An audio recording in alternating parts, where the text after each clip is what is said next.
Hello, good evening, everyone.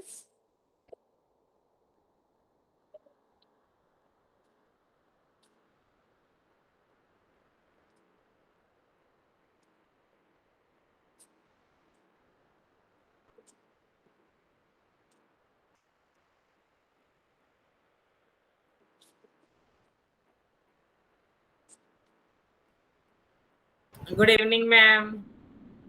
Evening. क्या चल रहा है? कैसी चल रही है प्रिपरेशन?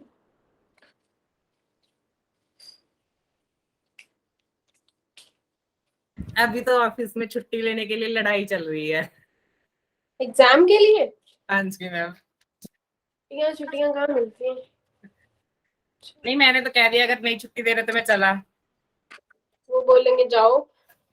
नहीं, वो ऐसा भी नहीं ना बोल सकते, क्योंकि उन्हें पहले ही 10-11 साल बाद लैब में केमिस्ट मिला है। उन्हें पता है अगर ये चला गया तो आएगा तो कोई और है नहीं।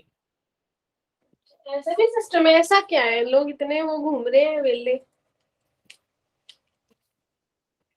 मैम ठीक है। एक्चुअली ने सैलरी नहीं देते टाइम पे। अच्छा। मेरी 4 मंथ की सैलरी, 4 महीने हो गए हैं मुझे ज्वाइन किए, सिर्फ 1 मंथ की सैलरी आई है। ऐसा भी होता है? तो इसी कारण ये कोई ज्वाइन नहीं करता जल्दी जल्दी। मुझे पता नहीं था कि ये सैलरी देंगे, नहीं तो मैं भी नहीं करता। तो अब तो देंगे, अब छुट्टी ले ली तो फिर वैसे ही नहीं देंगे।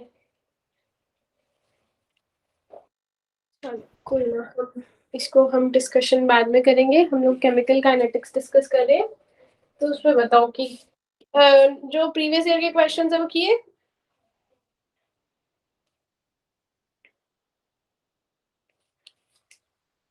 मैम वो कितने सॉल्व हुए? हो गए थे। कितने नहीं हुए? मैम वो एक ही नहीं हुआ ना, जिसमें कंसंट्रेशन चेंज करने को कह रहे थे, उसमें ही था प्रॉब्लम मैम। कौन सा, वो एमएन वाला? यस मैम, वो तो समझ भी नहीं आ रहा मैम करना कैसे है। अच्छा, ठीक है। वो तो 3704 में आया था ना मेरे ख्याल, एमएन वाला तो। हाँ वो डायरेक्ट आया हुआ था मैम, वो पहले से ही बहुत पहले से आता ही है मैम, हमेशा आता है। कोई बात नहीं, रिपीट। उसको कोई एक्चुअली आंसर पे प्रॉब्लम रिटर्न नहीं। भी लगी थी, उसका आंसर उन्होंने आंसर की मैं गलत दिया था पहले। बस चलो, अच्छा ये डिस्कशन बाद में जब हम प्रीवियस ईयर क्वेश्चन करेंगे। पहले हम अपना चैप्टर कंप्लीट कर लेते हैं। लास्ट टाइम हम आर्हेनियस थ्योरी कर रहे थे। मैंने आपको एक्टिवेशन एनर्जी के बारे में छोड़ा था ना, कि एक्टिवेशन एनर्जी के बारे में बात करेंगे, उसके बाद फिर हम आगे हाँ क्वेश्चंस जी करेंगे। हाँ ठीक है, जी मैम। ओके चलो स्टार्ट करते हैं। अब सब अपना माइक ऑफ कर लो। कितना आधा 1 घंटा भी नहीं लगेगा, काइनेटिक्स कंप्लीट हो जाएगा। फिर हम प्रीवियस ईयर क्वेश्चन स्टार्ट करेंगे। वो डिस्कस करने के बाद हम सरफेस केमिस्ट्री स्टार्ट करेंगे। सरफेस केमिस्ट्री बहुत ही छोटा सा यूनिट है। कल की पूरी क्लास और प्रोबेबली एक क्लास और लगेगी नेक्स्ट, उसके बाद आपका सरफेस भी कंप्लीट हो जाएगा। ठीक है, तो जो क्वेश्चन, जो मेरे 2 लेक्चर्स रहते हैं, मैंने पूरा कैलकुलेट किया, 2 लेक्चर्स रहते हैं, 2 या 3 लेक्चर्स है जो मेरा थोड़ा सा पार्ट रहता है। जैसे ही एग्जाम की नोटिफिकेशन आएगी वो मैं करवा दूंगी। ठीक है, उसका टेंशन मत लेना, मेरे को याद है वो मैं करवा दूंगी। लेकिन अभी मेरे को ये है कि थोड़ा सा जो स्टूडेंट्स ने लेट ज्वाइन किया है उनका थोड़ा बर्डन कम हो जाए, उनका थोड़ा सिलेबस कवर हो जाए। ठीक है, ऐसा तो बहुत कम स्टूडेंट्स है जिन्होंने इक्विलिब्रियम के टाइम पे ज्वाइन किया है। इतना भी नहीं, 4-5 यूनिट्स तो आप पहले ही कर चुके थे। जो जिन्होंने, किसी ने इलेक्ट्रो, मतलब वो तो हर किसी का अपना है, किसी ने जनवरी फरवरी अलग अलग टाइम पे ज्वाइन किया हुआ है। तो इसलिए मेरा अभी का टारगेट यही है कि मैं एटलीस्ट 4-5 यूनिट जल्दी से जल्दी कवर करा दूं, ताकि 60-70% स्टूडेंट्स का सिलेबस तो जल्दी से कंप्लीट हो जाए। ठीक है, तो स्टार्ट करते हैं हम लोग। Excuse me ma'am. हाँ जी। मैम एक क्वेश्चन था मैम, एक्चुअली मैंने न्यू एडमिशन था तो मैं आपकी रिकॉर्डेड वीडियोस देख रही थी काइनेटिक्स में। तो मैम वहाँ पे आपने फर्स्ट ऑर्डर में एक डिफरेंस बताया था, रिड्यूस्ड टू 80% और रिड्यूस्ड बाय 80%। दोनों में क्या डिफरेंस, वो कैसे देखना है मैम? ठीक है, मैं बताती हूँ। देखो क्या है, क्वेश्चन से हम इसको डिस्कस करते हैं।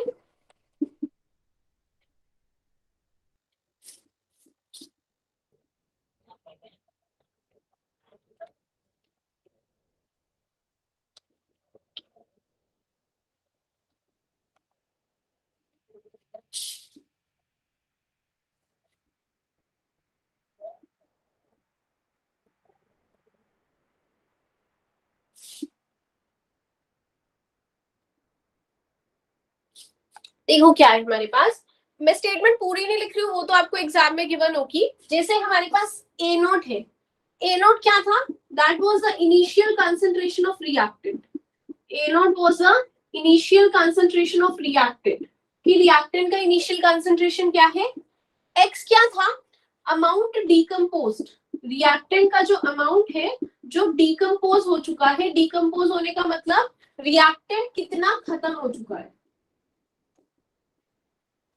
ठीक है। और ए नॉट माइनस एक्स है जो अमाउंट है रिएक्टेंट का लेफ्ट, मतलब बचा हुआ। ये क्लियर है, जिसका किसका डाउट था, Harjeet, yes ma'am, yes ma'am. चलो अब देखो, this is like basic English है, यहाँ पे केमिस्ट्री कुछ नहीं है। यहाँ पे क्या है, time taken for the concentration to reduce to 8%, इसको मार्क करो। रिड्यूस टू 80% का मतलब है रिड्यूस होके 80% रह गई, मतलब पहले 100% थी, जैसे अब वही, जैसे हम ऐसे बोलेंगे कि कोई भी चीज है, जैसे मेरे मार्क्स है, my marks was in the first year it was 100%, they reduced to 80%, वो कम होके 80% बच गए। रिड्यूस टू 80% का मतलब है कि 80% रह गए, मतलब रिएक्टेंट जो हमने 100% से स्टार्ट किया था वो रिड्यूस होके कितना रह गया, 80%। इतना समझ आया, रिड्यूस्ड टू 80% का मतलब है कि 80% रह गया है उस रिएक्शन मिक्सचर में, 100% से रिड्यूस हो गया वो कितना, टू 80%, 80% आ गया, मतलब तो कितना रह गया है, रिएक्टेंट जो है वो 80% रह गया उस रिएक्शन मिक्सचर में।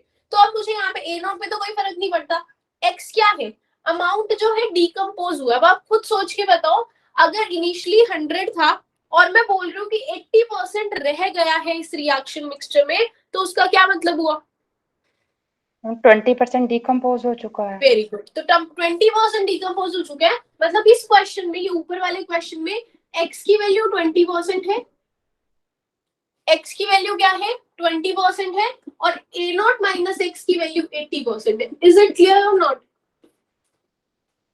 Yes ma'am. ठीक है, तो ये चीज देखो, ये हमेशा हर बार सबको कंफ्यूजन होती है, इसको मार्क कर लेना। आज वैसे 1-1.25 घंटे में जितना भी सरफेस ये काइनेटिक्स होता है उसके बाद में वैसे क्वेश्चन प्रैक्टिस ही कराने वाली हूँ, बिकॉज एट द एंड आप एग्जाम में अगर क्वेश्चन नहीं कर पा रहे हो उसको कोई फायदा नहीं है, ठीक है। तो रिड्यूस टू 80% में क्या है, 80% रह गए हैं, 80 रह गया है रिएक्टेंट, तो खत्म कितना हुआ, 20%। अब आपकी मर्जी है, आप चाहे पहले एक्स को 20% लो, फिर ए नॉट माइनस एक्स को 80% लो। क्वेश्चन भी सॉल्व करके बता देती हूँ मैं आपको इसका।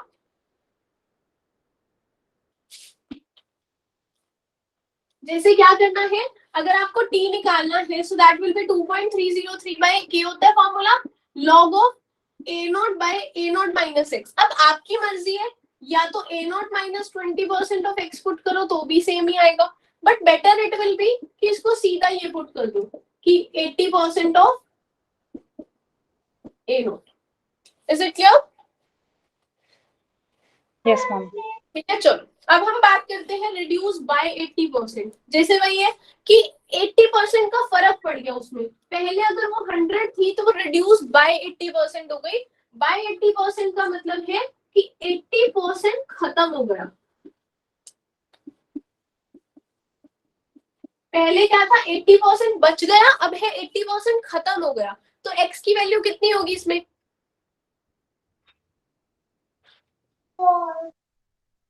एक्स होगा 80%, एक्स विल बी 80% और ए नॉट माइनस एक्स। अगर ऑब्वियसली सोच के बताओ 100% था, उसमें से रिड्यूस बाय 80%, 80% रिड्यूस हो गया, तो बचा कितना, 20%। तो ये क्वेश्चन किस तरह से सॉल्व होगा, ये क्वेश्चन सॉल्व होगा 2.303 by T log of A naught by A naught minus X. So that will be A naught by A naught minus X, तो आपको पुट करना log of A naught by A naught minus X कितना है, ए naught minus x को कितना लेंगे इस case में, बचा हुआ कंसंट्रेशन इज 20%।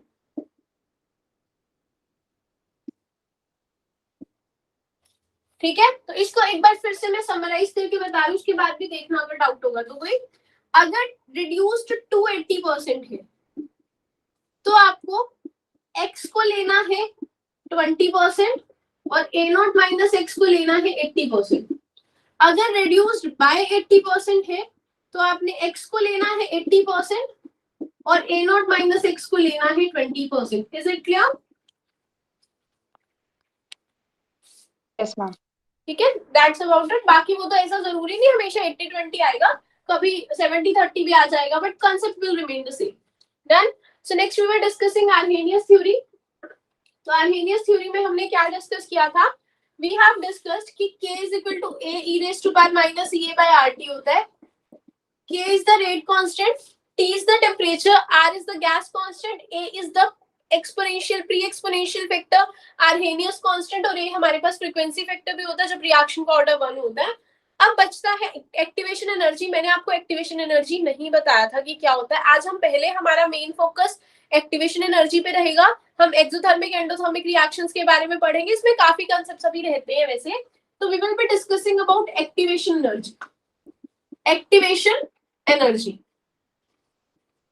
ठीक है। एक्टिवेशन एनर्जी को समझने के लिए हमें दो पार्ट्स के बारे में पढ़ना पड़ेगा। First of all we will be discussing about exothermic reactions. Exothermic reactions, exothermic reactions हमारे पास कौन सी होती है? Exothermic reactions are the reactions in which heat is released.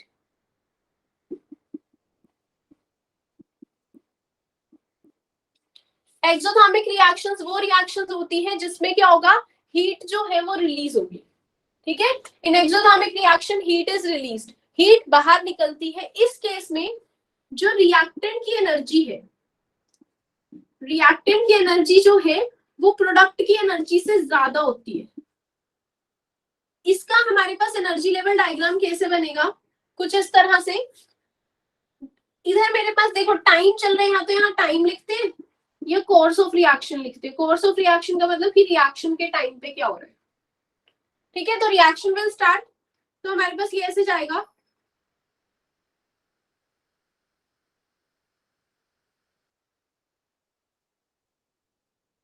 आप खुद देख सकते हो, this is the energy of reactant and this is the energy of product, ठीक है। हमारे पास क्या है?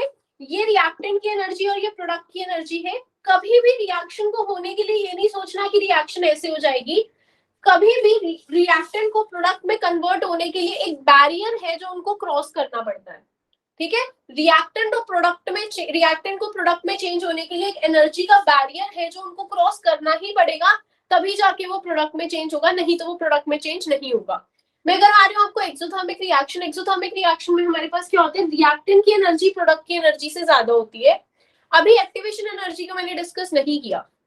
रिएक्टेंट के पास इतनी एनर्जी है, लेकिन मैं आपको बोल रही हूँ कि रिएक्शन को होने के लिए कम से कम उसको इतनी एनर्जी उसके पास होनी चाहिए। उसके पास है कितनी? इतनी। उसको चाहिए कितनी? इतनी।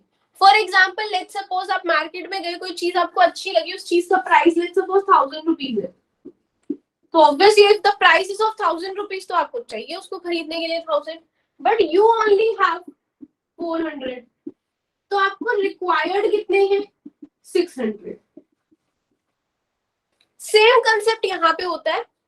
रिएक्शन को होने के लिए जो एनर्जी चाहिए उसको बोलते हैं थ्रेशोल्ड एनर्जी। नीचे जो हेडिंग डालिए ना, threshold energy. Threshold energy is the energy that the reactant must possess. Threshold energy is the energy that the reactant must possess in order to convert into products. Threshold energy is the energy that the reactant must possess in order to convert into products. मतलब आप इस example से याद रखोगे तो कभी भी नहीं भूलोगे। जो चीज का मैक्सिमम प्राइस है उसको कंपेयर कर दो थ्रेशोल्ड एनर्जी से। मस्ट पोजेस के बाद क्या है? In order to convert into products. Threshold energy is the minimum energy that the reactant required या possess minimum energy that the reactant must possess in order to convert into product. आप उसको compare कर सकते हो threshold energy से, ठीक है। अब इनके अब 1000 रुपीज है, लेकिन ऐसा थोड़ी है थ्रेशोल्ड की आपके पास बिल्कुल ही पैसे नहीं है। यू हैव 400 रुपीज, तो दैट इज बेसिकली रिएक्शन होने के लिए इतनी एनर्जी चाहिए, लेकिन इतनी तो उसके पास पहले ही है ना। तो that is the energy of reactant. ये जो 400 रुपीज है that is the energy of reactant जो उसके पास ऑलरेडी है। डन। अब हम बात करते हैं ये जो 600 है, ये है नहीं आपके पास, लेकिन आपको तो ये चाहिए ही चाहिए, तो ये आपको कहीं एक्सटर्नल सोर्स से मिलेंगे। आप किसी से बोरो कर रहे हो, किसी से भी ले रहे हो, दो ज्यादा 600 रुपीज। तो सिमिलरली इतनी चाहिए थी रिएक्टेंट को एनर्जी, इतनी उसके पास ऑलरेडी थी। तो ये जो एनर्जी है this is the additional energy जो हमें देनी पड़ेगी उसको प्रोडक्ट में कन्वर्ट करने के लिए। So next is activation energy. नीचे हेडिंग डालना एक्टिवेशन एनर्जी। एक्टिवेशन एनर्जी हमारे पास क्या है? This is the minimum, the additional energy that must be provided to the reactant, additional energy that must be provided to the reactant for its conversion into product. The additional energy that must be provided to the reactant, additional energy that must be provided to the reactant for its conversion into product, for its conversion into product. ठीक है, तो ये जो 600 rupees आपको इधर उधर से लेने पड़ेंगे that is the activation energy. तो अब आपको कंसेप्ट अच्छे से समझ आ गया कि कुछ तो एनर्जी उसके पास खुद के पास है लेकिन वो सफिशिएंट नहीं है, कुछ एनर्जी उसको इधर उधर से लेनी पड़ेगी। वो जो एनर्जी उसको इधर उधर से लेनी पड़ेगी that is the activation energy. This is the activation energy. तो ये हमारे पास एनर्जी ऑफ रिएक्टेंट हो गया, that is the activation energy. ठीक है, तो समझ आया। अब ये इस रिएक्टेंट को एनर्जी चाहिए, तो अब आप मुझे सोच के बताओ रिएक्शन को होने के लिए रिएक्शन कब इजीली होगा? अगर एक्टिवेशन एनर्जी ज्यादा होगा या कम होगा? कम होगा। कम होगी ना ऑब्वियसली। जैसे मान लो वही चीज है कि आपको कितना गैप था, आपके पास 600 रुपीज का गैप था, वो शायद हो सकता है कोई नहीं दे, लेकिन अगर मान लो कि सेल लग जाए और ये चीज कितने की हो जाए, 600 की हो जाए, तो आपको सिर्फ 200 चाहिए। That is easy for you, है ना। तो इसका मतलब अगर एक्टिवेशन एनर्जी कम होगा तो रिएक्शन इजीली हो जाएगा, लेकिन एक्टिवेशन एनर्जी हर रिएक्शन का फिक्स है, हर रिएक्शन की एक्टिवेशन एनर्जी फिक्स है, वो इतना अमाउंट है। तो रिएक्टेंट को ये कहीं ना कहीं से लेनी पड़ेगी in order to convert into product. ठीक है, that is the case here. Done. Threshold energy फिर से बता दो, थ्रेशोल्ड बता दो बस। थ्रेशोल्ड ये है, देखो मतलब जब 0 पॉइंट से यहाँ से शुरू करेंगे ना, टोटल उसको कितनी चाहिए। जैसे भाई ये कि चीज खरीदने के लिए आपको टोटल कितने पैसे चाहिए, that is the threshold energy. यहाँ पे क्या है, रिएक्शन को होने के लिए इतना चाहिए, दैट इज थ्रेशोल्ड एनर्जी। इतना उसके पास खुद के पास है, इतना वो बाहर से ले लेगा। मतलब basically threshold energy is the energy of reactant plus activation energy. Is it clear? Yes ma'am. ठीक है, so that's the case here. तो ये हमने किसके लिए देखा? ये हमने देखा this is for exothermic reaction. अभी यहाँ पे ये कंप्लीट नहीं हुआ। एक्सोथर्मिक रिएक्शन के लिए जो डेल्टा एच होता है that is equal to the energy of reactant minus energy of product minus energy of reactant. तो मुझे बताओ ये वैल्यू नेगेटिव आएगी या पॉजिटिव आएगी? नेगेटिव।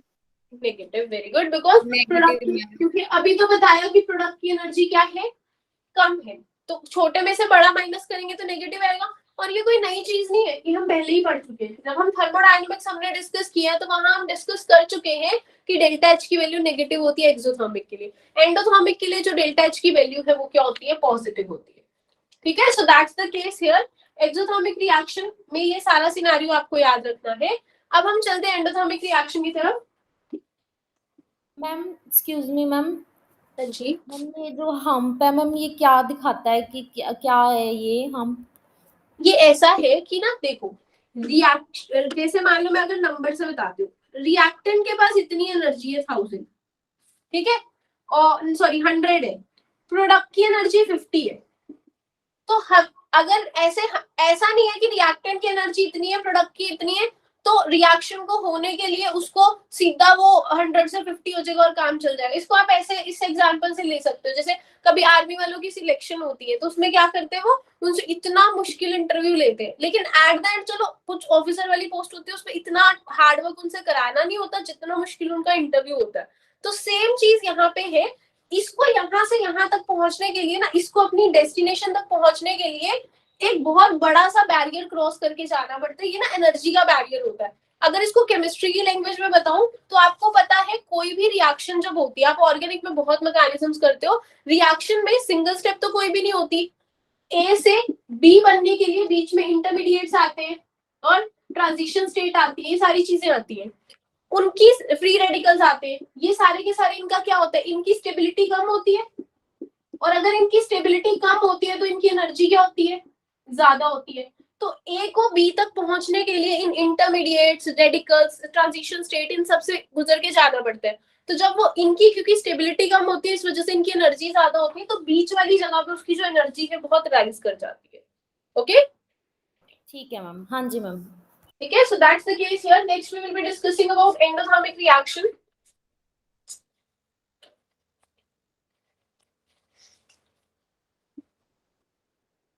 एंडोथर्मिक रिएक्शन का केस क्या है? एंडोथर्मिक रिएक्शन में हमारे पास हीट है, बस अब बिल्कुल सिमिलर करेंगे इसमें। हीट इज एब्सॉर्ब, तो हीट एब्सॉर्ब होने की वजह से जो एनर्जी ऑफ रिएक्टेंट है वो कम होती है, एनर्जी ऑफ प्रोडक्ट ज्यादा होती है।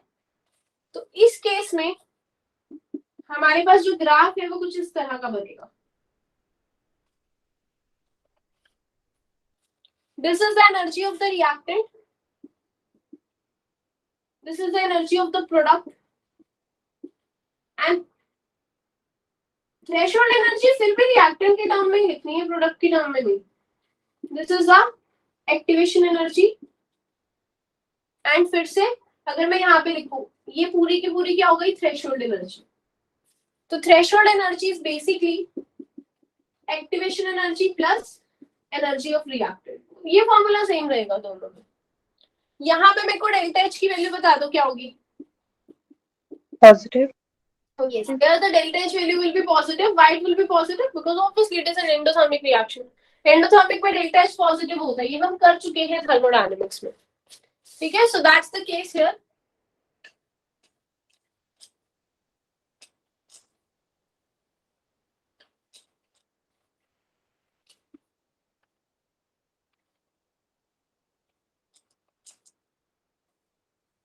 अब क्या है इसके नीचे, मतलब हाईलाइट करके लिखना, अगर अपने पास वैसे कुछ कलर पेन आप रखा ही करो, बट मतलब मेन द थिंग इज कि हाईलाइट करके लिखना। Activation energy is independent of temperature, activation energy is independent of temperature, activation energy is independent of temperature. If we बस इंडिपेंडेंट ऑफ टेम्परेचर है, मतलब अगर हम टेम्परेचर बढ़ाएं या कम करें एक्टिवेशन एनर्जी पे कोई फर्क नहीं पड़ेगा। दिस इज द केस है ना। अब नीचे लिखो, नेक्स्ट टॉपिक हेडिंग डालना, effect of catalyst, effect of catalyst.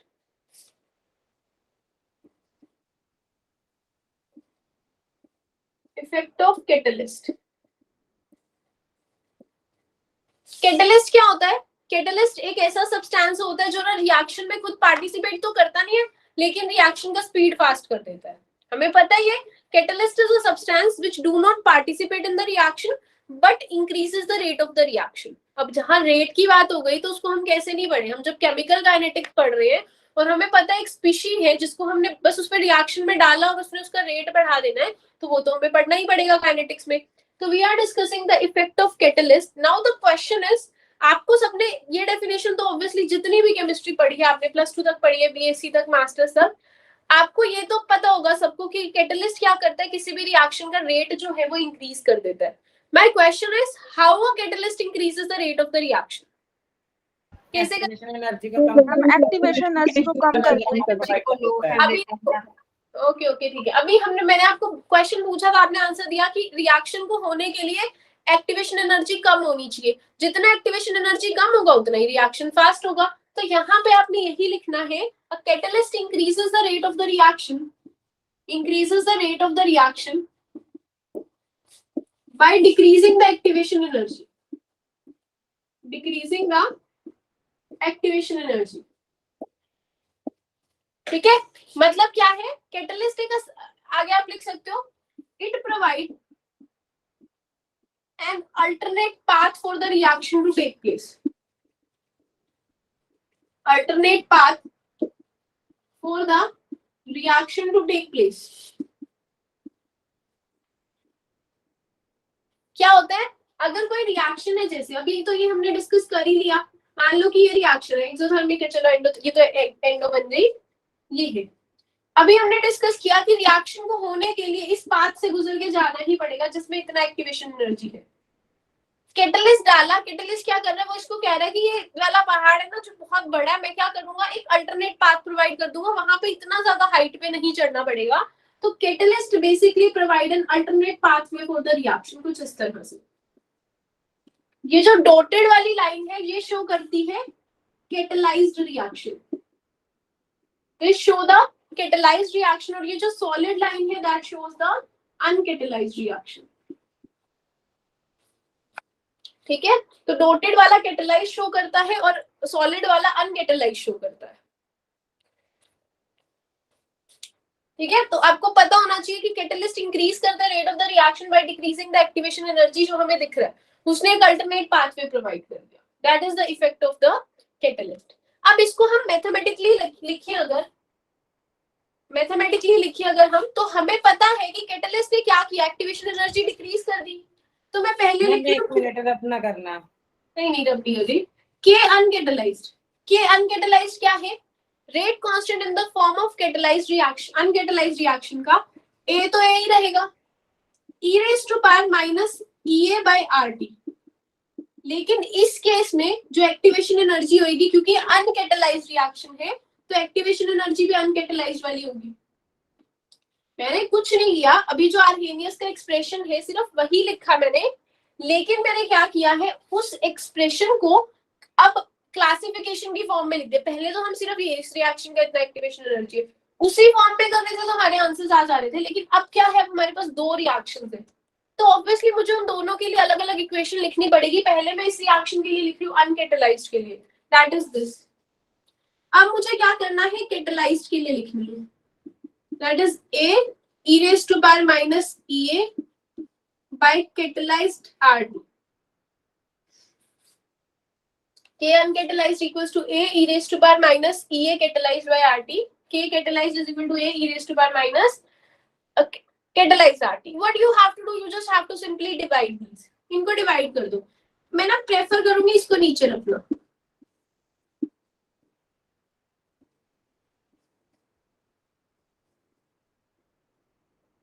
इससे ये कट जाएगा।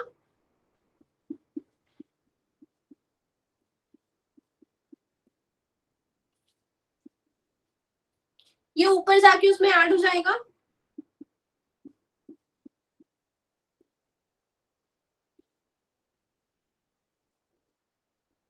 अब इसमें से ऐड ऑन ना, कुछ वैसे तो कभी आपके एग्जाम में पूछा नहीं, आपके एग्जाम में क्वेश्चन पता है क्या बनता है, if I see the previous year questions, तो उसमें से अगर उन्होंने क्वेश्चन पूछना होगा ना तो पता है क्या पूछेंगे कि the activation catalyst increases the rate of the reaction by, नीचे ऑप्शन होगा decreases the activation energy, but इतना यही टॉपिक पूछने के चांस है। मैंने थोड़ा सा एडवांस पार्ट करा दिया बिकॉज वो बहुत ही बेसिक क्वेश्चन है, पता नहीं ना जब पेपर इतने टाइम बाद होता है कि यू नेवर नो, ऐसे एग्जाम में जहाँ पे सिलेबस इतना वास्ट है कुछ भी डाल सकते हैं। So this is the case that we have discussed. अगर कैटलाइज्ड और अनकैटलाइज्ड रिएक्शन का आपको रेशियो लिखना है तो इस फॉर्मूला से लिखिए, ये सारा इसकी पावर में।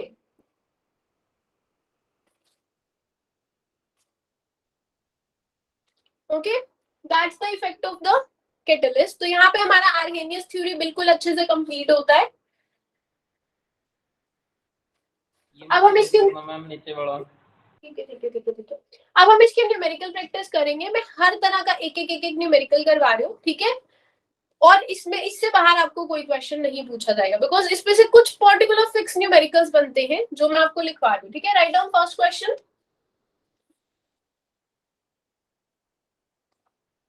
At infinite temperature, the rate constant of a reaction will be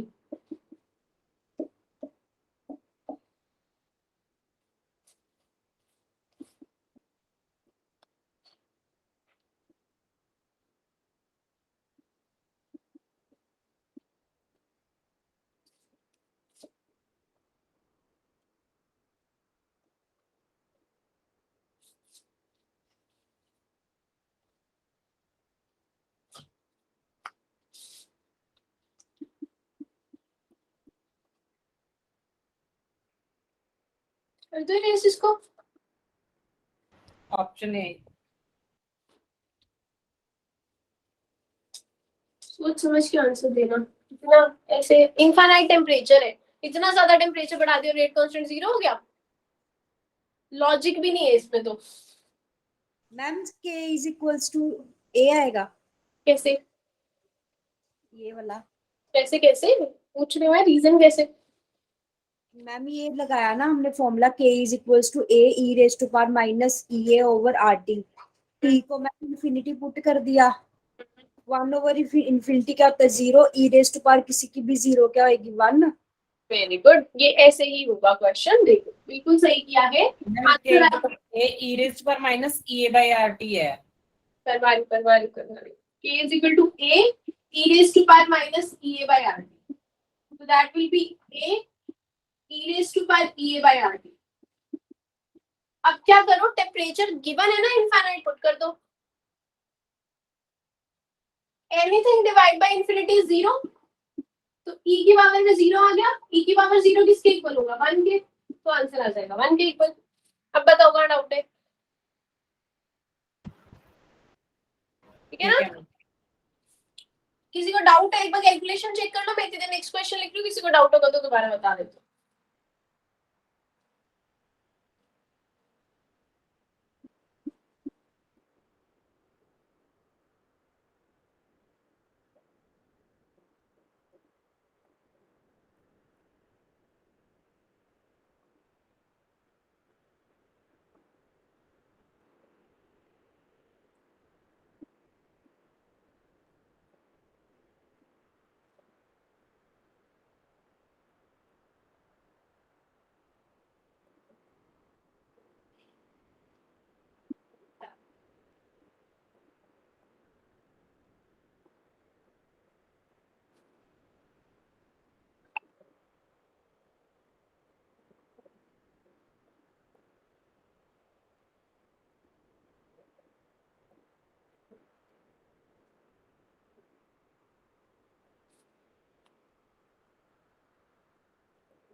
second question बताओ किसका हुआ।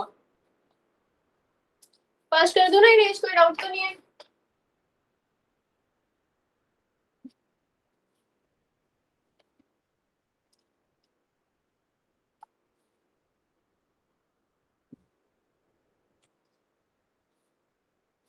नहीं समझ आया? अगर नहीं समझ आया कोई प्रॉब्लम नहीं, एक क्वेश्चन मैं कराती हूँ, फिर अगले वाले सारे खुद से करना। सेकंड मैम हो तो मतलब कैलकुलेशन रह गई है, बाकी तो हो गया। होगा, चलो ठीक है। कईयों ने स्टार्ट भी, जिन्होंने नहीं किया कोई प्रॉब्लम नहीं, एक बार देखो, बस एक बार अगर करा दिया फिर दोबारा से सॉल्व हो जाना चाहिए। आपने ना एग्जाम में क्वेश्चन को अप्रोच कैसे करना है, देखोगे ना क्वेश्चन को तो रेट कांस्टेंट वर्ड पढ़ते ही पता चल जाएगा कि, और एक्टिवेशन एनर्जी वर्ड देखते ही पता चल जाना चाहिए कि आर्हेनियस थ्योरी का क्वेश्चन है। जैसे ही आर्हेनियस को क्वेश्चन दिखना ना, तो आपको लगना चाहिए ऐसी इक्वेशन तो मैंने पढ़ी है। कहाँ पढ़ी है हमने ऐसी इक्वेशन? हमने पढ़ी है यहाँ पे। मैम इसकी ऑप्शन दे दो। ऑप्शन मैंने खुद से ही बनाया। -200 लग रहा है पर डर रही हूँ। कितना आ रहा है, कितना? -200 अगर मेरा तरीका सही है तो। तरीका तो सही होता तो आंसर माइनस में नहीं आता। ठीक है, चलो देखते हैं क्या होगा। मैंने इसके साथ लिख देना इसको। ये के पता है क्या लिखा हुआ है, सिर्फ कि नीचे केल्विन ऊपर केल्विन कट हो जाएगा। इस के पे फोकस कभी मत करना, कभी ये ऊपर लिखा होता है कभी नीचे लिखा होता है। 1496.52 किलो जूल पर मोल। चलो देखते हैं, ये आ जाएगा। अब ना आपने कंपेयर करना है। देखो ये तो इक्वल है, ये इसके इक्वल है, तो अगर मुझसे ए की वैल्यू पूछी होती तो मेरी 10 आती। अब ये क्या है, ये इसके इक्वल है। अगर ये इसके इक्वल है तो इनकी पावर भी इक्वल होगी। तो बेसिकली आपको क्या करना है, यहाँ पे इक्वेट करना है minus E a by R T equals to -600। Minus से माइनस कट जाएगा। ई ए किसके इक्वल होगा? E a will be equal to 600 multiply by R T. अच्छा यहाँ पे ना one thing I have forgotten कि यहाँ पे ना ये आएगा गिवन यूनिट्स पक्का गिवन होंगी यहाँ पे। मान लो ये कैलोरी पर केल्विन, चलो आपने जूल में निकालो और जूल में बताती हूँ, किलो जूल पर मोल में निकालना दिया होगा, या तो कैलोरी पर मोल में या किलो जूल पर मोल में। लेट्स सपोज किलो जूल पर मोल में निकालना है, तो आर की वैल्यू में कितने पुट करूंगी 8.314 और टेम्परेचर की वैल्यू 300 केल्विन। अब आप इनको मल्टीप्लाई करोगे और ये आ जाएगा मेरे पास जूल पर मोल में। मुझे किलो जूल पर मोल में निकालना है, तो 1000 से कर दो डिवाइड, कट गया ये कितना आ जाएगा, कर लो। मैम क्वेश्चन में 600 से मल्टीप्लाई किया हुआ केक। क्वेश्चन में ना के सिर्फ यूनिट को बैलेंस करने के लिए दिया हुआ और इसका कुछ लॉजिक नहीं है यहाँ पे। Okay ma'am. ठीक है, तो अब आप इसको सॉल्व करो, कितना आ रहा है इसको मल्टीप्लाई करके 1496.52 40 कितना 1000 से डिवाइड क्यों किया? 1496.52 डिवाइड इसलिए किया क्योंकि आपको पता है आगे 1 भी आएगा 1496। अब देखो जरा 1000 से क्यों डिवाइड किया, क्योंकि मेरा जो आंसर है ना, मैंने आर की वैल्यू जूल पर केल्विन पर मोल में पुट की है, तो मेरा आंसर जो है वो जूल में आना था, लेकिन मुझे यहाँ पे पता है कि किलो जूल में करना है, तो किलो जूल के लिए 1000 से डिवाइड किया। किसी को डाउट है इस क्वेश्चन में?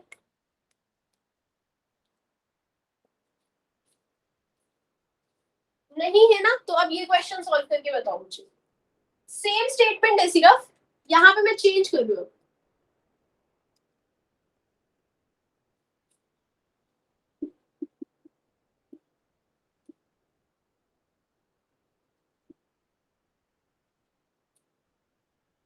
चलो, और इसको निकालना है किलो में किस में निकालनी है? करो सॉल्व। गलत नहीं होना चाहिए, अगर अभी भी समझ नहीं आया तो ये वाला पूछो। मैम थर्ड क्वेश्चन में एक्टिवेशन एनर्जी किस में निकालनी है? अच्छा, थर्ड में निकालो इसको, कैलोरी पर मोल में ही निकालो। ये करो फिर ये करो। तो कहाँ कब तक ज्वाइन करते रहते हो, क्लास का कोई वो है कि नहीं, जब मन करा चलो आ गए।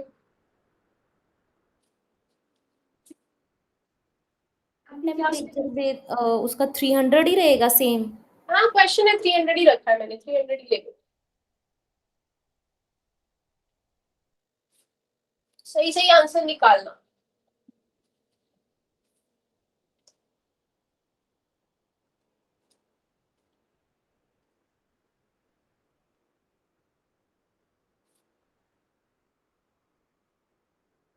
थर्ड का तो आ रहा है 36 किलो कैलोरी पर मोल। ये करो। अच्छा थर्ड का बोल रहे हो? हाँ जी। चलो ऊपर वाला भी करो। किलो कैलोरी है कैलोरी? Kilo calorie. यहाँ क्या लिखा है? कैलोरी में 36,000 आ जाएगा। ये नहीं ना, जो पूछा है वही बताने। गलत आंसर हो सकता है 36 भी ऑप्शन में हो फिर। ठीक है मैम। ये करो सॉल्व।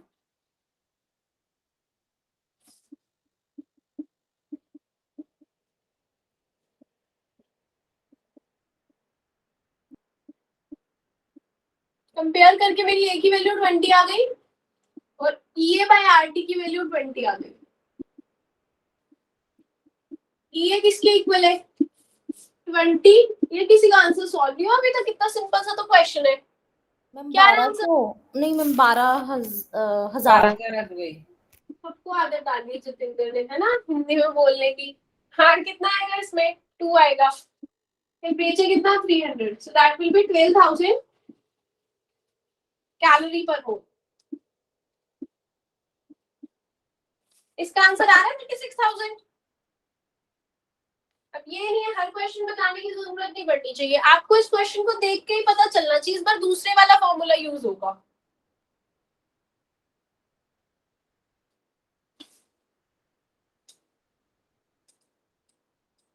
इस क्वेश्चन में मेरे को दिखा कि कौन सा फॉर्म यूज किया हुआ है, मेरे को दिख रहा है log k is equal to log a minus EA by RT। ln k equals to ln a minus EA by RT ये होता है। और क्वेश्चन में दिया हुआ ln k equals to ln a minus 18,000 by t। ठीक है, अब मुझे पहले तो a की वैल्यू बताओ कितनी होगी। What is the value of A? e raised to power 10. हाँ जी, e raised to power 10. Yes, कैसे? देखो कंपेयर करके मुझे पता चला ln a की वैल्यू कितनी है 10, तो a की वैल्यू कितनी होगी e raised to power 10. Ma'am 36,000 आ जाएगा, 36,000। ठीक है, a कितना आ गया? e raised to power 10 आ गया। क्लियर है सबको? अभी किसी को डाउट है ना पूछ लो। मैंने क्वेश्चन नहीं रेज करके जब मैं बोला आप नेक्स्ट टॉपिक करो, कोई बोला कि मेरे को कोई क्वेश्चन समझ नहीं आया, फिर नहीं मैं बताऊंगी। कोई भी डाउट है तो पूछ लो, बाद में मैंने इरेज कर दी एक बार, फिर नहीं मैं बताऊंगी, बिकॉज मैं वैसे ही इतना इतना गैप ले रही हूँ कि हाँ सब अच्छे से समझ आ जाए। अब इसको कंपेयर करो, minus A by R T equals to minus 18,000 divide by T. यहाँ मुझे टेम्परेचर की जरूरत है नहीं, क्यों? क्योंकि टी से टी कट जाएगा, टी से टी कैंसिल हो जाएगा, माइनस से माइनस कैंसिल हो जाएगा। ए की वैल्यू कितनी आ जाएगी? R to 18,000। मैंने आर की वैल्यू 2 क्यों ली? क्योंकि मुझे दिख रहा था कि ए को कैलोरी पर मोल में निकालना है। यही अगर इसको किलो जूल पर केल्विन पर मोल में निकालना होता तो फिर मेरे को इसको 8.314 लेना पड़ता। So the answer is 36,000 calorie पर मोल। कैलोरी में 36,000 आ गया, अगर किलो कैलोरी में पूछा जाएगा तो आंसर 36 आएगा। डन। 3 फॉर्मूला से क्वेश्चन करा दिया। फोर्थ वाला जो फॉर्मूला मैंने आपको, अच्छा एक और रहता है इसका, ये वाला करना भी सेम ही स्टेटमेंट है। मैं स्टेटमेंट नहीं लिखूंगा पूरी, वही की the value of k rate constant is given as, now it is in this form.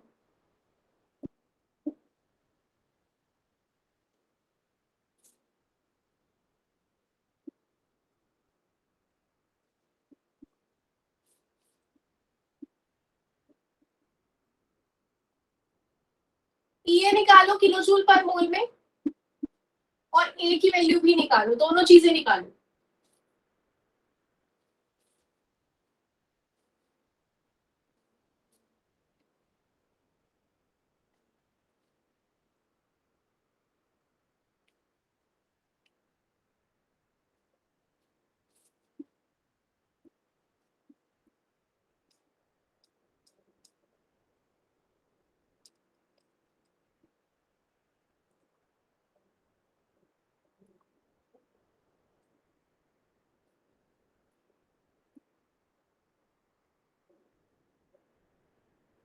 Ma'am ये कैलोरी पर मोल में ही निकालना है? किलो जूल पर मोल। Okay okay.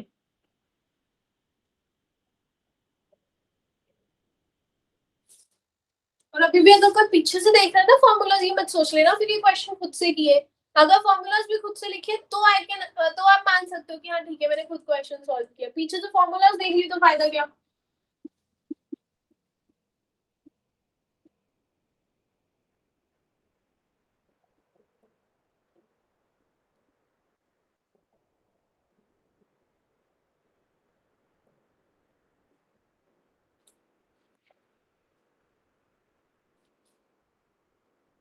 जल्दी करो।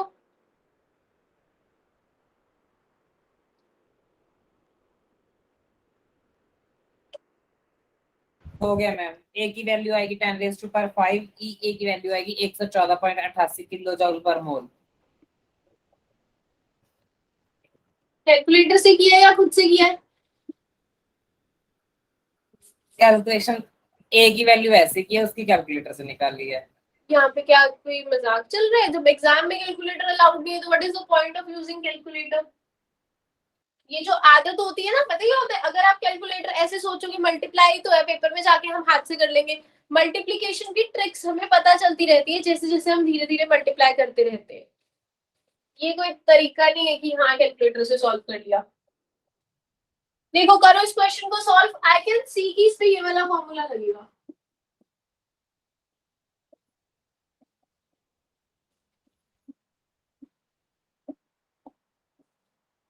ठीक है, अब कंपेयर कर लो। log a की वैल्यू कितनी हो गई? 5 हो गई। तो a की वैल्यू कितनी हो गई? 10 रेज़ टू पावर 5 हो गई। वेरी इजी क्वेश्चन है ना।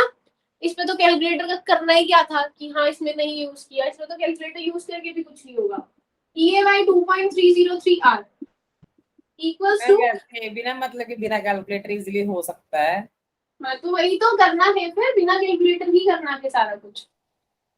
ये आ जाएगा, टी से टी कट गया, ईए की वैल्यू कितनी हो जाएगी 6000 इंटू 2.303 इंटू टेम्परेचर। टेम्परेचर कितना है क्वेश्चन में, कितना लिया था मैंने टेम्परेचर?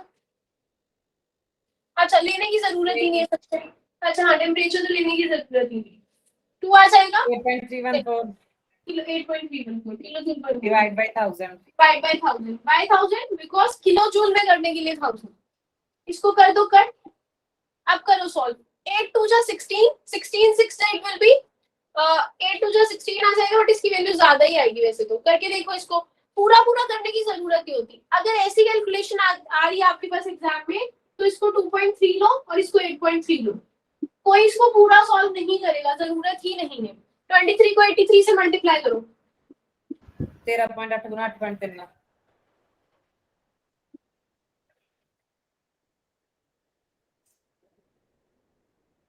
1909 आ रहा है, 19.09। उसको 6 से करो। ये 8.3 कहाँ से आया मैम? 8.3 आर की वैल्यू है ना, 8.314 की जगह हमने 8.3 ले ली। 114.54 जाएगी। ये आ रही है वैल्यू। किसी को किसी स्टेप पे डाउट है तो पूछ लो।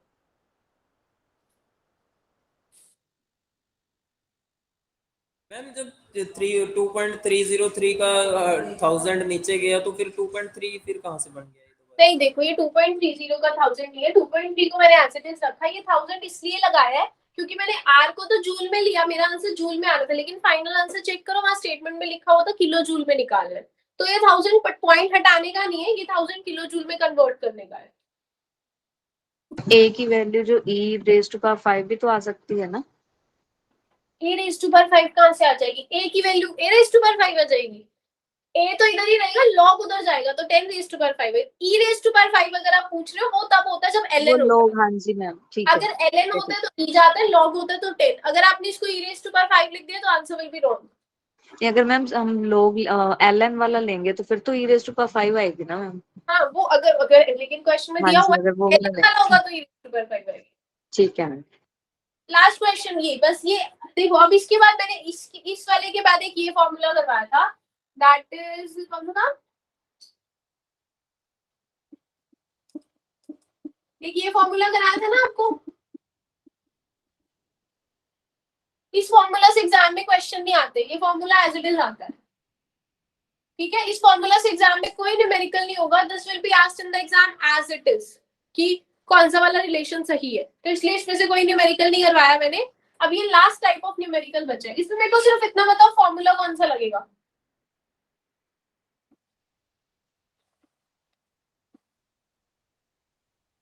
इस वाले फॉर्मूला क्वेश्चन में फॉर्मूला कौन सा लगेगा? log of k2 by k1 is equal to ea by r 1 by t1 minus 1 by t2। E over R bracket में 1 over T1 minus 1 over T2। कैसे पता चला हमें ये फॉर्मूला लगेगा? बिकॉज मेरे को पता है, मैंने आर्कहेनियस के इतने सारे फॉर्मूलाज किए, लेकिन दो टेम्परेचर किसी भी फॉर्मूला में नहीं थे। दो टेम्परेचर सिर्फ इस फॉर्मूला में है ना। तो हमारे पास ये हो गया। अब आपको वैल्यूज पुट करनी है। देखो क्या क्या वैल्यूज पुट करेंगे। ये तो मुझे निकालना है। T1 को क्या पुट करेंगे?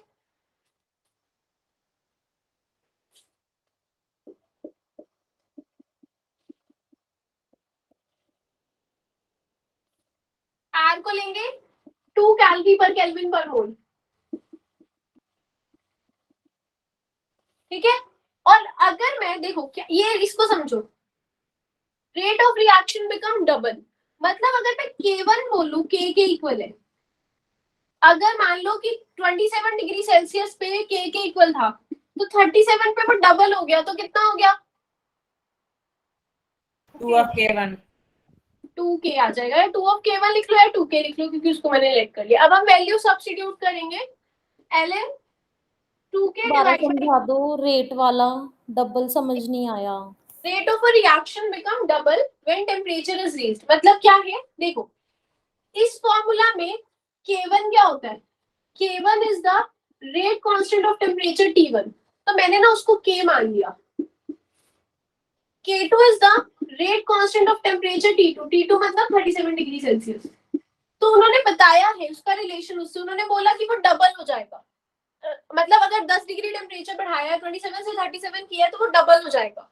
तो अगर यहाँ पे K है तो 37 पे कितना हो जाएगा? Double ma'am 2K। हाँ, दैट्स द रीजन ये 2K हो जाएगा। फिर वही मैंने उन्हें पुट कर दिया।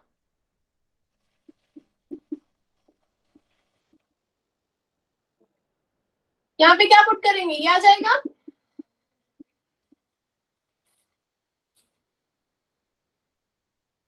इज इट करेक्ट और नॉट? मैम टेम्परेचर को कन्वर्ट नहीं करेंगे हम केल्विन में? यही मैं इसीलिए बोल रही हूँ, कोई नहीं बोल रहा, मैं इतनी देर से वेट कर रही हूँ, कोई तो बोलेगा।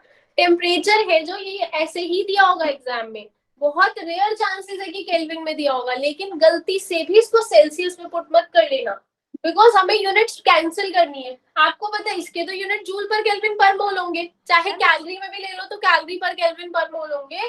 तो अगर आप इसको टेम्परेचर को सेल्सियस में रखोगे, देखो पूरी फिजिकल केमिस्ट्री में जितना भी मैंने आपको करवा दिया है, आपको पता है सिर्फ और सिर्फ कार्नोट साइकिल वाले फॉर्मूलाज में एक जगह पे है कि हमें टेम्परेचर चेंज करने की जरूरत नहीं पड़ती। बाकी जहां पे भी क्वेश्चंस आ रहे हैं, कभी भी टेम्परेचर को आपको केल्विन में नहीं लेना, टेम्परेचर को आपको हमेशा सेल्सियस में ही लेना है। क्या उसको सेल्सियस में नहीं लेना, केल्विन में ही लेना है। अगर आप उसको सेल्सियस में लोगे तो आपका आंसर गलत हो जाएगा। ठीक है, सो दैट इज 27 का 300 हो गया। 300 310। वैल्यू 2 नहीं लेंगे, हाँ जी, आर की वैल्यू 2 नहीं लेंगे क्योंकि हमने ठीक है ठीक है, 2 आई। यूनिट्स पे डिपेंड करता है, कैलोरी था तो इसलिए आर की वैल्यू 2 होगी।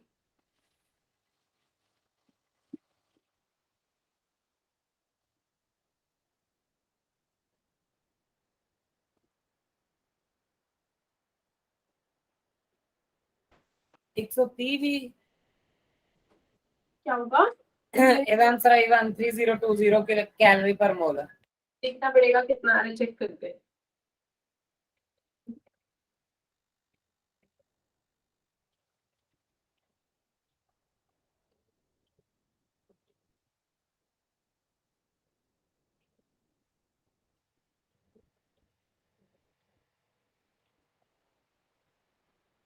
सारी चीजें मैं इस साइड पे लिख दी, ये इधर, ये इसका और ln2 की वैल्यू ये लिख दी। पुट करो इसको 600, 630 बन जा 18।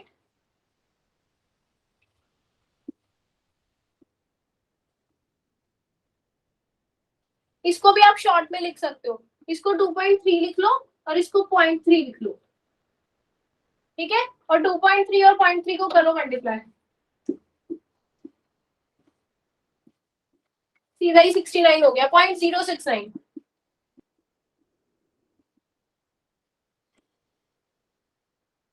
देखो कोई कैलकुलेटर यूज नहीं किया, फिर भी ऐसा नहीं है कि कैलकुलेशन बहुत टफ है, बहुत इजी से कैलकुलेशन होती जा रही है, कोई प्रॉब्लम नहीं आ रही है। 186 को 69 से करो मल्टीप्लाई,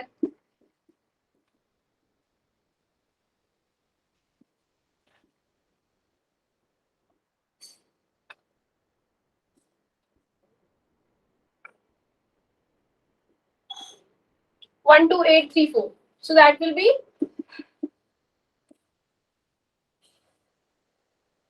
जो एग्जैक्ट आंसर आ रहा है, अगर हम कुछ भी ना छोड़े तो वो आ रहा है 12890 के आसपास। 1290, 12,900। 12890 आपका यहाँ पे 34 आया ना, वहाँ पे 90 आ रहा है। बस फिर और क्या चाहिए, कितना तो क्लोज आ रहा है आंसर।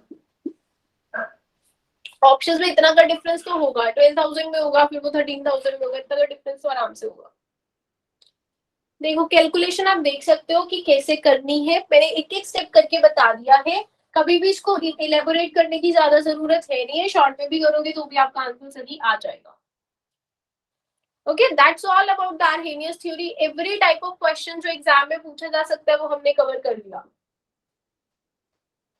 मैम इसके अंदर आर की वैल्यू 2 कैसे पुट की है?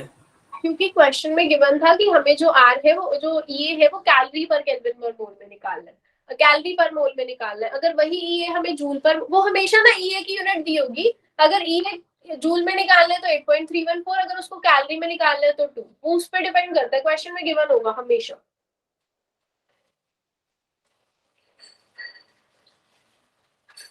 ओके चलो, that's about the Arrhenius theory. अब हमारे पास लास्ट टॉपिक बचता है हमारे चैप्टर का, दैट इज कोलिजन थ्योरी।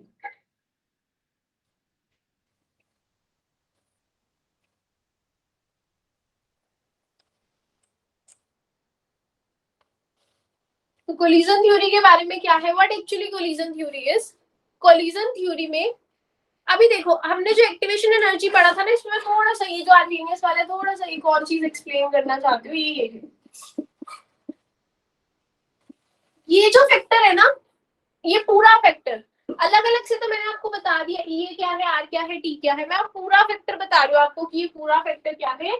ये पूरा फैक्टर ये है, it tells us about the fraction of molecule. आपको पता है ना इसके यूनिट्स क्या होंगे। ये जो ये वाली टर्म है इसके, इट हैज नो यूनिट्स। इसके कोई यूनिट नहीं है, यूनिट नहीं होने का मतलब तो ये एक नंबर है।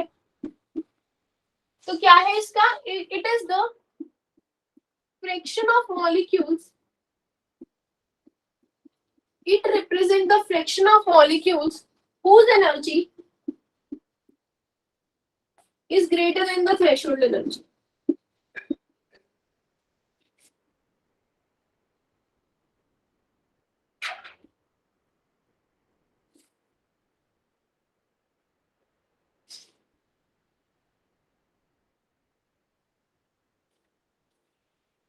ठीक है, इट इज द फ्रैक्शन, ये वो फ्रैक्शन ऑफ मॉलिक्यूल्स है जिनकी एनर्जी क्या है, थ्रेशोल्ड एनर्जी से ज्यादा है। ठीक है, तो आर्हेनियस ने क्या बोला, आर्हेनियस ने बड़ा सिंपल सा लॉजिक दिया।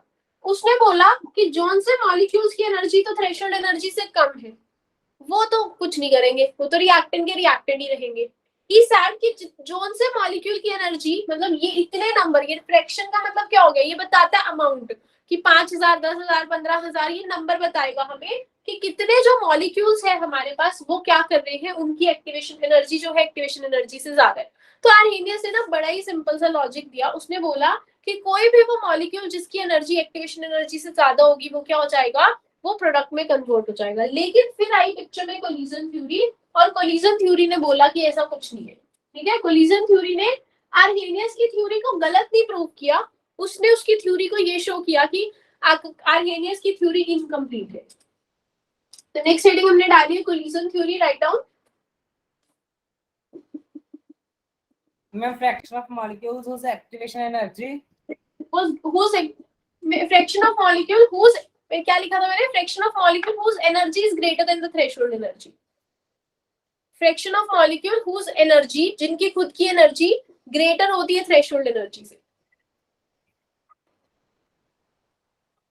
ठीक है, नेक्स्ट इज कोलिजन थ्योरी। तो लिखो, अकॉर्डिंग टू आर्हेनियस थ्योरी, ये पूरी थ्योरी है, इसमें ना कुछ मैथमेटिकल एक्सप्रेशन, वैसे आपके सिलेबस में क्लियरली मेंशन किया हुआ है कि मैथमेटिकल डेरिवेशन इज एक्सक्लूडेड, तो उसको एक्सक्लूड करना, उसको नहीं इंक्लूड करना। According to Arrhenius theory,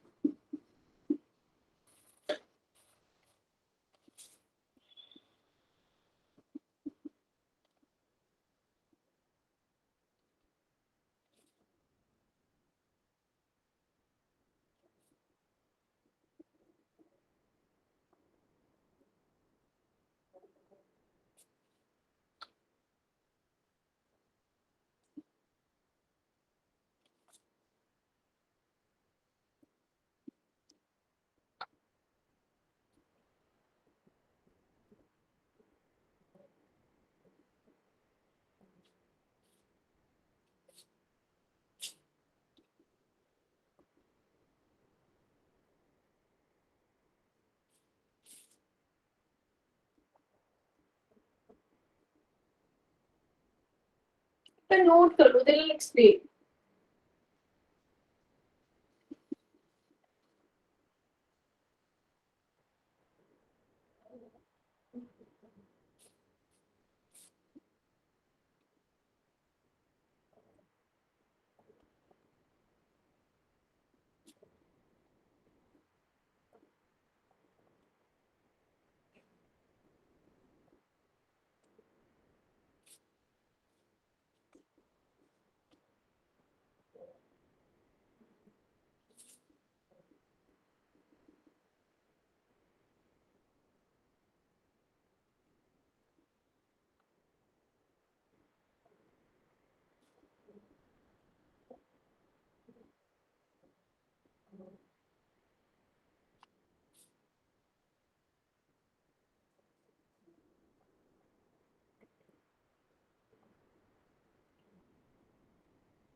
this is the case, एक बार नोट कर लो इसको, मैं समझाता हूँ।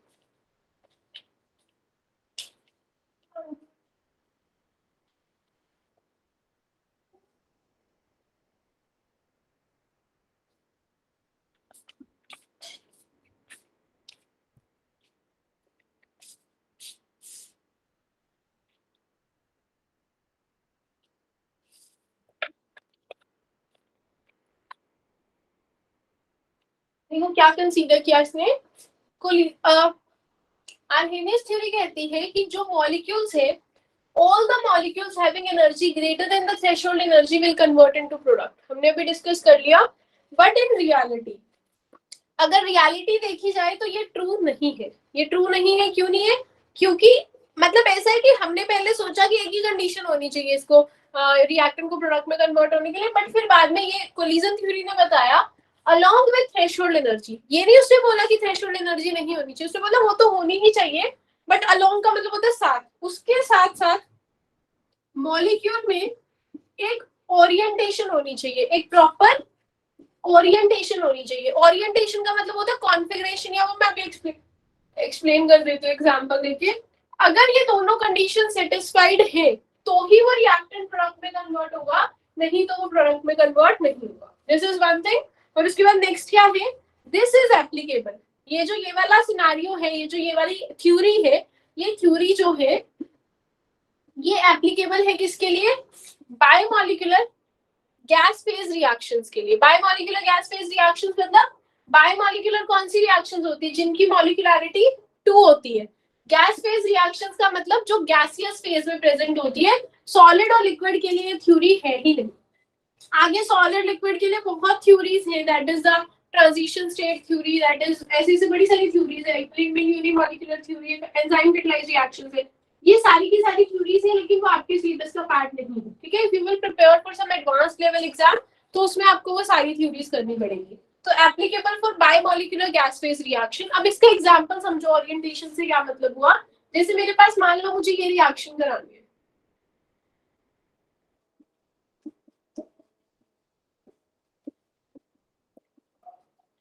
तो H2 मॉलिक्यूल ऐसे पड़ा हुआ है, I2 मॉलिक्यूल ऐसे पड़ा हुआ है, इसका HI बनना है।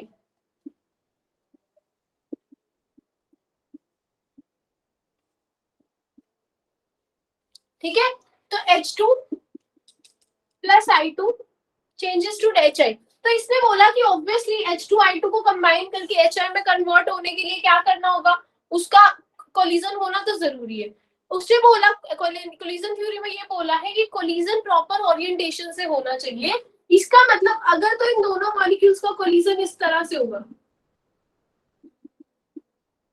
तो क्या होगा, तो वो प्रोडक्ट में कन्वर्ट हो जाएगा। लेकिन अगर इन दोनों मॉलिक्यूल्स का कोलिजन इस तरह से होगा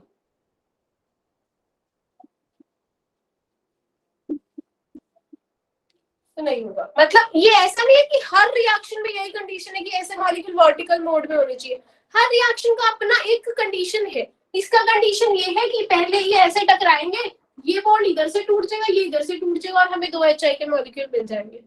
ठीक है, ऐसे ऐसे केसेस है हमारे पास। जैसे मान लो एक और रिएक्शन बताते हो आपको, जैसे कार्बन मोनोऑक्साइड में ऑक्सीजन जब कोलाइड होता है, कार्बन मोनोऑक्साइड और ऑक्सीजन दोनों लीनियर स्ट्रक्चर्स है। तो जैसे ये है, this is carbon monoxide and this is oxygen.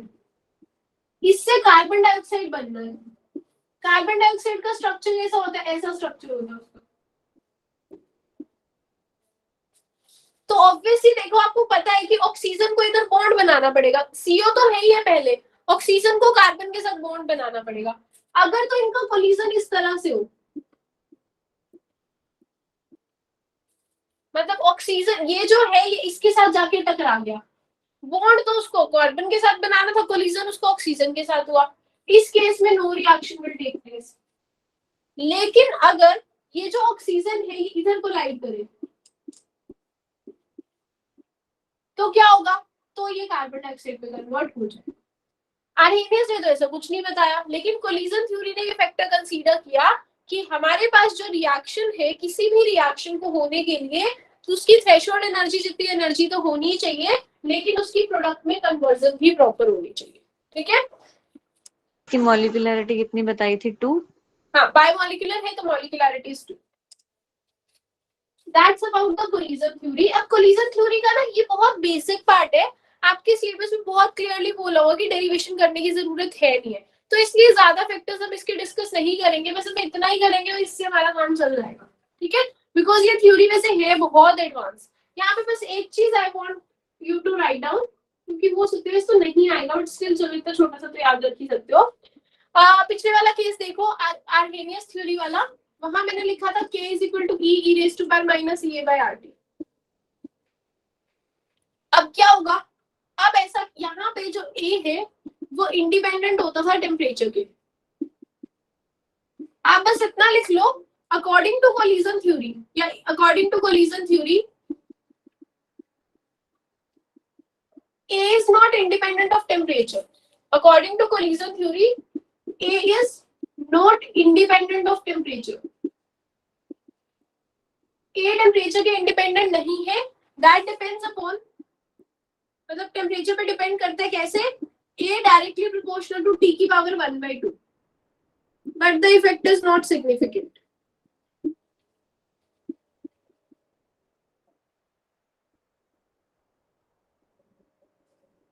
ज्यादा फर्क नहीं है, थोड़ा बहुत फर्क पड़ेगा, कोई ज्यादा फर्क नहीं पड़ेगा, that's the case. Okay, so here your chemical kinetics is complete.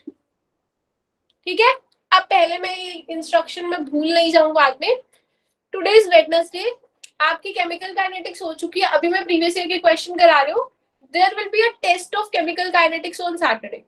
ठीक है, उसमें कोई पुराना क्वेश्चन कहीं नहीं आएगा, मैं बिल्कुल फ्रेश एकदम से टेस्ट पर वो करूंगी। मैंने आपको बताया था ना कि okay I will do every time. चलो जितने चैप्टर्स हम लोग साथ साथ में जो कवर कर रहे हैं दोबारा से हो गया। आप देखो इससे अच्छे से मैंने लिटरली हर टॉपिक की क्वेश्चन प्रैक्टिस करा दिया आपको साथ में। प्रीवियस ईयर क्वेश्चन हम अभी डिस्कस कर रहे हैं। Now there will be a test on Saturday, जिसमें क्वेश्चंस का नंबर बहुत ज्यादा नहीं होगा, 10-12 क्वेश्चंस होंगे। एक चैप्टर के लिए इतने क्वेश्चंस बहुत है, बिकॉज हमने पहले भी बहुत प्रैक्टिस कर ली है। बट मैं टेस्ट ऐसे बनाऊंगी कि इतना मैं श्योर कर सकती हूँ कि वैसा ही क्वेश्चन आपके पास, बिकॉज मैं हर एस्पेक्ट कवर कर दूंगी। ऐसे मान लो कि जितने भी टॉपिक्स हमने कवर किए हैं, हर टॉपिक से एक एक क्वेश्चन आएगा, और वो अगर आपका सारे के सारे क्वेश्चंस, ये टास्क टारगेट नहीं होना चाहिए कि 12 में से 10 नंबर ले लिया, अच्छा टेस्ट हुआ। आपके 12 में से 12 मार्क्स आने चाहिए, only then you will say कि मेरा टेस्ट अच्छा हुआ है। बिकॉज पेपर में 12 क्वेश्चन तो आएंगे नहीं काइनेटिक्स के, एक ही आएगा, और 2 आ सकते हैं मैक्स टू मैक्स। और मान लो आपके 12 में से 10 मार्क्स आ रहे हैं, 9 मार्क्स आ रहे हैं, आपके 3 नंबर जो कम है वो उसी पर्टिकुलर क्वेश्चन में, वही क्वेश्चन वैसे वाले ही एग्जाम में आ गए। सो अपनी तैयारी ऐसे रखना। अभी आज वेडनेसडे, थर्सडे ऐसे भी दीपा मैम की क्लास नहीं है ना इस वीक, फ्राइडे का टाइम भी होगा आपके पास। अच्छे से इसको रिवाइज कर दो, ऐसे रिवाइज कर दो कि चाहे अगले कभी भी पेपर देना पड़े, इसको दोबारा से छेड़ना ना पड़े। So there will be a test of chemical kinetics on Saturday, और क्वेश्चन में उसको खुद से सारे क्वेश्चंस फ्रेम करूंगी, कहीं से पिक नहीं करूंगी, तो वो क्वेश्चंस आपके एग्जाम में आने के चांसेस बहुत ज्यादा रहेंगे, because I consider all the previous year questions और उससे ही मैं टेस्ट करूंगी। मैम एक मिनट, मैम एक बार तो मैम हमने ये A बोला independent proportional of to temperature, A is जो ए डायरेक्टली, है, ठीक है एक जो मिनट रुको, एक minute wait. A is directly proportional to T की पावर 1/2 है, जिसने पूछा था। ठीक है, टी की पावर में 1/2 है, मतलब ए इज ये डायरेक्टली कहाँ से आया मैम? ये कौन से तो फॉर्म? ऐसा है, कहाँ से आया, इसकी बहुत लंबी जोड़ी डेरिवेशन है, ये हमारे सिलेबस में है ही नहीं, मैंने ये भी आपको एक्स्ट्रा ही करवाया है। ठीक है, बस इतना याद रख लेना, सफिशिएंट है आपके लिए। ठीक है मैम। और कोई कुछ पूछ रहा था, कोई डाउट? हमें एक बार इसकी कोई बता दो। एक बार तो हम कह रहे हैं इंडिपेंडेंट है, फिर ये हम कह रहे हैं इंडिपेंडेंट है। आर्हेनियस में इंडिपेंडेंट था, कोलिजन थ्योरी में ऐसे डिपेंड करता है। ठीक है, आर्हेनियस थ्योरी में इंडिपेंडेंट है, कोलिजन में ऐसे। क्लियर है? चलो अब हम करते हैं प्रीवियस ईयर के क्वेश्चंस डिस्कस। जो भी क्वेश्चंस है पूछ लेना, एक मिनट को मेरे को फोन में सेंड करने दो, फिर हम डिस्कस करते हैं। मैम मेरे ख्याल हमारा ना वो टॉपिक भी रहता है, फैक्टर्स अफेक्टिंग रेट कांस्टेंट। अच्छा हाँ, मैंने बोला था ना लास्ट टाइम रहता है, पहले चलो वही कर लेते हैं। ठीक है ठीक है, factors affecting the rate of the reaction. वैसे तो ये ऐसा कुछ इसमें वो नहीं है, हमने सारे फैक्टर्स पहले ही डिस्कस कर लिए, बट स्टिल इसको लिख लो, factors affecting rate of reaction. Reaction की रेट को कौन से फैक्टर्स अफेक्ट करते हैं? सबसे पहला है temperature.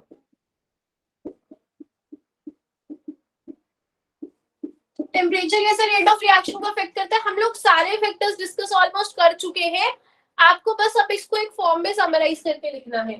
Factors affecting rate of the reaction में हमारे पास हो गया टेम्परेचर। टेम्परेचर को बढ़ाने से रेट ऑफ रिएक्शन, अगर 10 डिग्री राइज करते rate of reaction almost double हो जाती है। केसेस में ट्रिपल भी हो जाती पहले है। आप लिखोगे rate of reaction increases with the increase in temperature.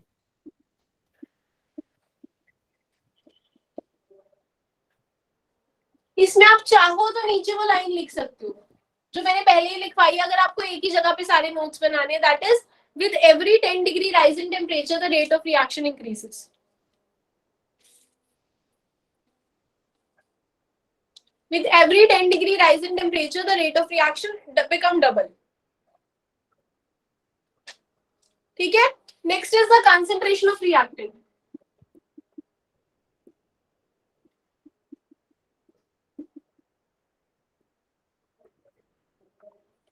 Concentration of reactant. बताना जरा reactant की concentration बढ़ाएंगे तो rate of the reaction increase. It will increase.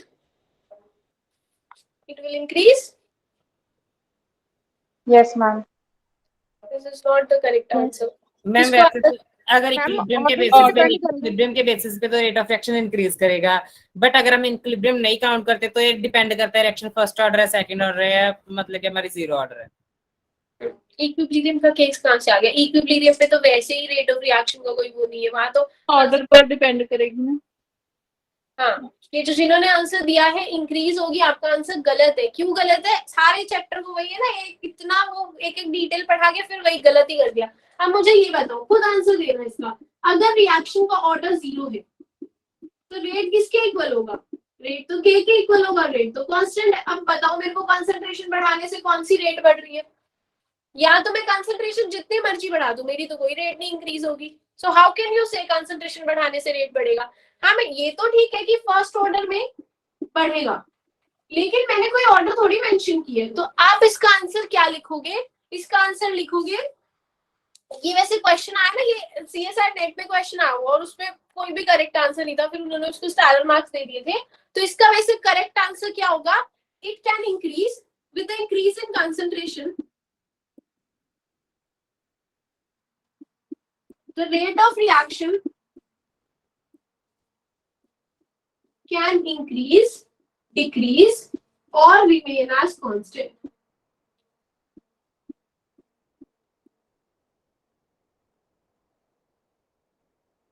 Concentration बढ़ाने से रेट ऑफ रिएक्शन बढ़ भी सकता है, कम भी हो सकता है। कम किस केस में हो सकता है, कोई बताएगा? अगर रिएक्शन का ऑर्डर कैसा होगा?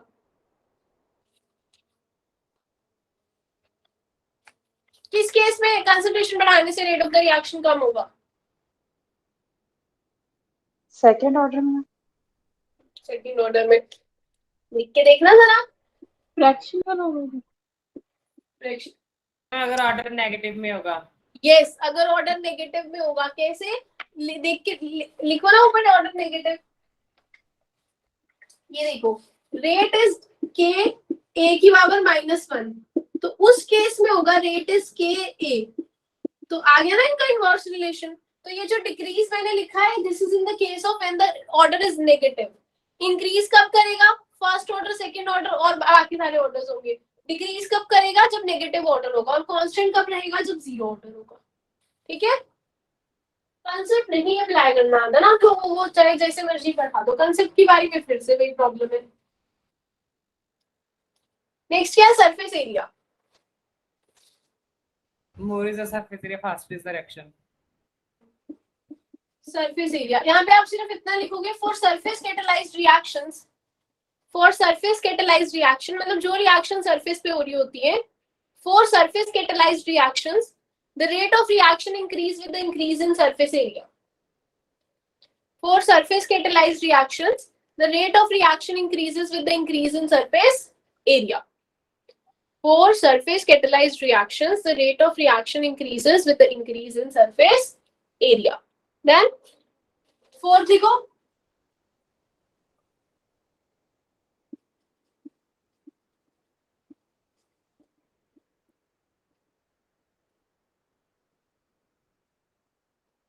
रिएक्टेंट का नेचर कैसा है?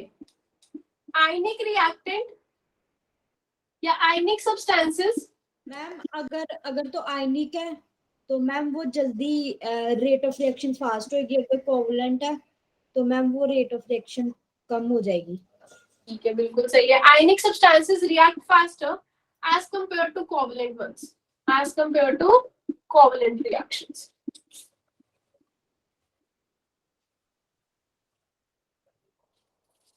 लास्ट है हमारे पास stability.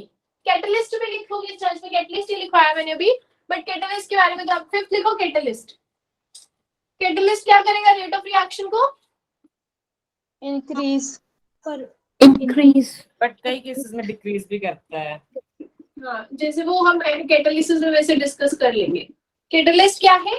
Catalyst increases the rate of reaction. Generally लिख लेना बस।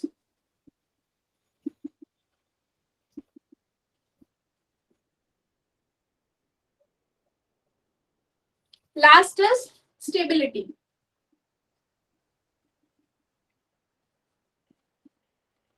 स्टेबिलिटी मैम अगर तो प्रोडक्ट स्टेबल होगा तो रेट ऑफ रिएक्शन कम होगी, अगर प्रोडक्ट जो है रिएक्टेंट जो है वो कम स्टेबल होगा तो रेट ऑफ रिएक्शन फास्ट हो जाएगी। लेकिन आपने प्रोडक्ट बोल दिया, चलो ठीक है।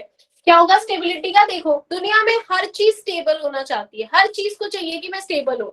अब आपके पास जैसे मान लो if you have a very good job, आपको जितना आपको लगता है कि हाँ मुझे इतना अर्न करना है उतना अर्न भी कर रहे हो, आपको सब आपकी जॉब की रिक्वायरमेंट्स पूरी है, तो आप लाइफ में बहुत ज्यादा स्टेबल हो, लोकेशन भी आपको सही है, सैलरी भी सही है, सब सही है, यू विल बी स्टेबल। तो अगर आप स्टेबल होगे तो उसमें क्या होगा? फिर you will not look here and there, आप बोलो ठीक है मेरी जैसी सिचुएशन है वो सही है। Everybody in this universe, everything in this universe want to be stable. Same thing applies with the chemical substances. अगर मेरे पास A से B होना है और अगर तो रिएक्टेंट मेरा A जो है वो स्टेबल है, तो उसको क्या पड़ेगा प्रोडक्ट में चेंज हो? पहले ठीक है अपना है ना स्टेबल है, तो उस केस में क्या होगा? उस केस में स्लो रिएक्शन होगी, rate of reaction will be less. लेकिन अगर मेरा जो रिएक्टेंट ए है वो अनस्टेबल होगा, जैसे मान लो ये फ्री रेडिकल हुआ या कुछ भी, तो रेट ऑफ रिएक्शन उस केस में क्या होगी? High rate of reaction. ठीक है, stability A changes to B, A stable है तो रेट ऑफ रिएक्शन कम होगा, ए अगर अनस्टेबल है तो रेट ऑफ रिएक्शन ज्यादा होगा।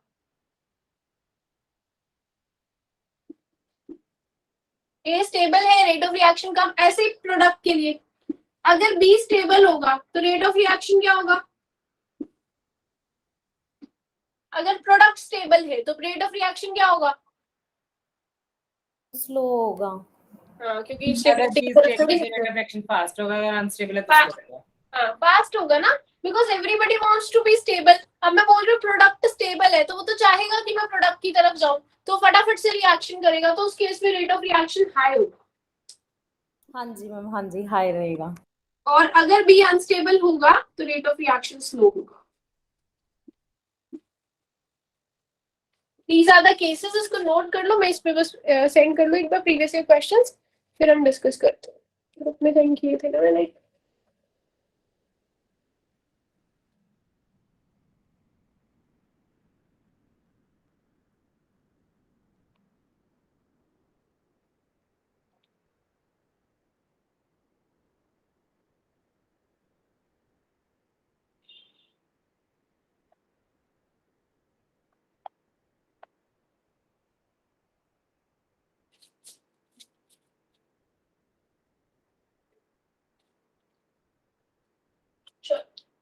अब बताओ।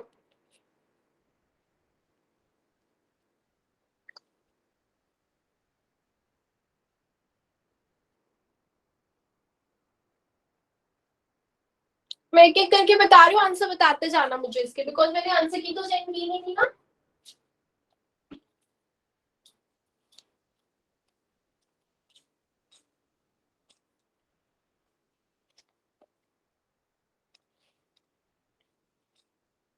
अगर मैं एक और नया लिंक सेंड करूँ तो वो ज्वाइन करोगे? बिकॉज मुझे ना ये रिकॉर्डेड बैच वालों को भी सेंड करनी है, फटाफट से ज्वाइन कर लेना, फिर स्टार्ट करती हूँ, नहीं तो फिर मेरे को क्रॉप करनी पड़ेगी। ठीक है, Okay, ma'am.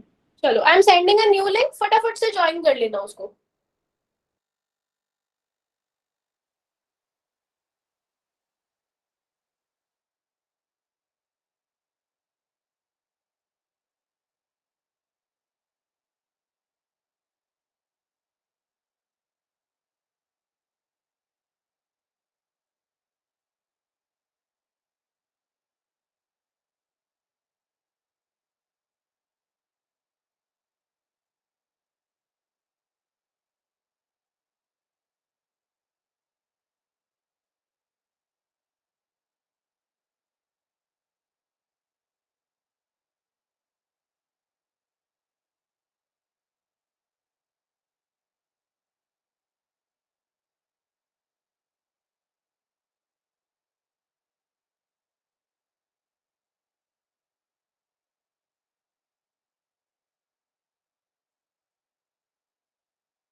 सबने मीटिंग क्यों लेफ्ट कर दी?